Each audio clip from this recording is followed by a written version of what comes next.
There is big Saguna looking very khatarnak. Today, the story of Saguna Putro Dimra. And now the big Saguna going to make sangsar.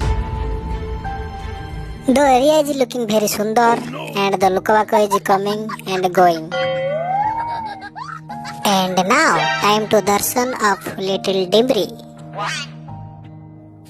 The little Dimri is very gala for dad and mom. Oh, after some time, the little Dimri became big Dimra. And the Dimra is trying to fod, but not sambhav. Because the Dimra is not eligible for fod in Akash. And now the Dimra is very alone.